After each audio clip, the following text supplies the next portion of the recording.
नमस्कार मंडळी, आपल्या बेबी फ्रूट सिरीजच्या डे 2 मध्ये आज आपण बनवणार आहोत आपल्या छोट्या नमसाठी अगदी सोपी आणि पौष्टिक अशी गाजर आणि बीटची प्युरी।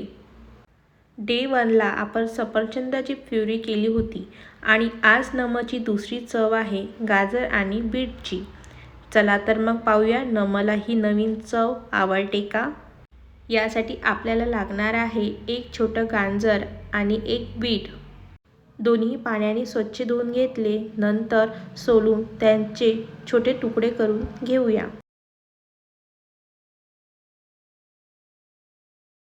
आता गाजर आणि बीट मऊ होईपर्यंत वाफवून घेणार आहे। दोन्हीही छान मऊ झाल्यावर त्याची अगदी स्मूथ बारीक प्युरी करून घेऊया। गरज असेल तर थोडंसं गरम पाणी घालूया, पण मी पाण्याचा वापर न करता ब्रेस्ट मिल्क घेतले आहे।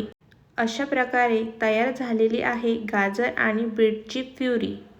आणि आता आली माझी सर्वात आवडती वेळ, नमची प्युरी खाण्याची वेळ। नवीन चव घेताना त्याचा हा क्यूट रिॲक्शन बघा ना, बाळाच्या प्रत्येक नवीन घासासोबत एक नवीन आठवण तयार होते। तर अशी झाली आपल्या बेबी फ्रूट सिरीज डे 2 ची गाजर आणि बीटची प्युरी। नमची ही छोटी फ्रूट जर्नी अशीच माझ्यासोबत पाहत राहा। डे 3 मध्ये कोणती रेसिपी करायची ते पाहण्यासाठी चॅनलला सबस्क्राईब करा आणि पुन्हा भेटूया।